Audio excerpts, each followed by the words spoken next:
Hi, everyone. This is Dr. Maria Grace. Thank you for joining me today. Welcome to my channel. I know it's been a minute, but I've been busy playing. It's summer after all, and we're at the tail end of it. Really, it went by so quickly. My kids are back in school. We're now getting back to all the fall activities, our routine, and I'm back. So about a couple months ago, when my friends and I started planning a girls' weekend for our friend Melissa's bridal shower, I had all these ideas in my head. I was thinking, Vegas for the nightlife, maybe wine tasting in Napa with a hot spring dip, or a fancy night out in the city. So then when I asked the group chat, where does she want to go? Where does the bride want to go? And the answer came back, Disneyland. And I'll be honest, my first thought was the long lines, the heat, endless walking, and that's the kind of exhaustion that every parent knows. Because the last time I was there, it was with my kids. So I actually had to pause a minute and process, right? And then it hit me. I realized this time we won't have our kids. It'll be just us, the girls. And I really love their churros and the turkey legs. And before I could stop myself, I grabbed my phone. I typed into the chat, should I make us all Mickey ears? And within seconds of that text, all the heart reactions lit up my screen. And right there, I had a mind shift. I went from feeling stressed to imagining joy.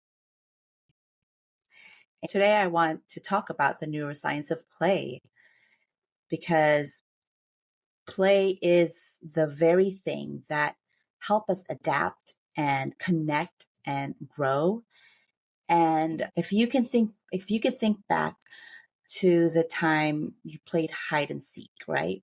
The thrill of hiding, that excitement and laughter of being found, it feels like simple fun, but neuroscience shows us that in those laughs and like the sprints, the brain is actually practicing problem solving, managing stress, and building trust. The game of tag, right? Remember playing tag during recess? The chase, the quick turns, the moment your heart races as someone gets closer. What looks like a playground game is actually the brain learning agility, regulation, and resilience. Legos, building with blocks, any type of building and creating. Just watching a child build a tower of blocks, the excitement, the crash when it falls, and the determination to rebuild, that moment is resilience in action.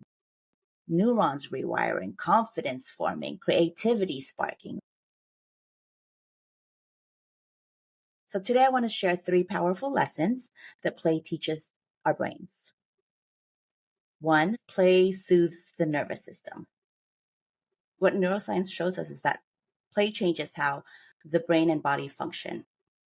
And there are 3 powerful ways it does this. It calms the nervous system, it trains the brain for flexibility, and it builds resilience through connection.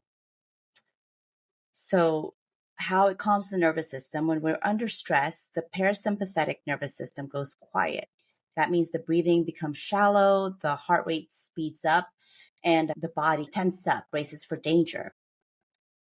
But when you're playing, it reverses that state. Instead, it brings the parasympathetic system back online, the part of the body that restores balance, slowing down the heart rate.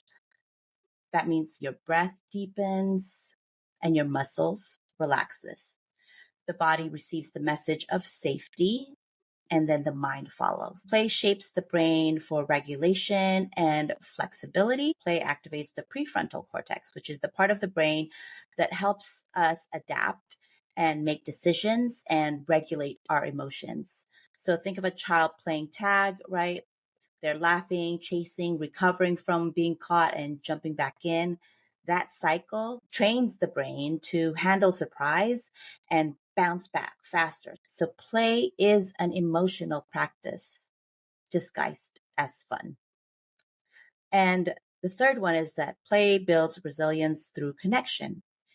Play bonds us together, right? When we're playing with people, when we're sharing laughs, and when you're doing fun things with a group of people or a group of friends or with your children, it forms a bond. There's this shared laughter, shared imagination, and it releases all the oxytocins. It's that hormone of trust. So whether it's a bridal shower with Mickey ears, or maybe playing Roblox with your kids, maybe Ring Around the Rosie, a game of peekaboo. So play reminds us that we're not alone. And that sense of belonging makes the brain more resilient. So this week, give yourself even just 5 minutes of intentional play, right? Maybe dance in your kitchen or play a board game with your family. Notice how your body feels before and after, because that's your nervous system learning safety. It's your brain practicing flexibility, and it's your heart remembering joy. So remember, just because you're all grown up and all mature and you have a lot of responsibilities and you're the big boss now in your company, remember that play is what keeps us human. It's creativity. It's our nervous system remembering how to rest. It's the brain practicing resilience. And it's the heart reaching for connection.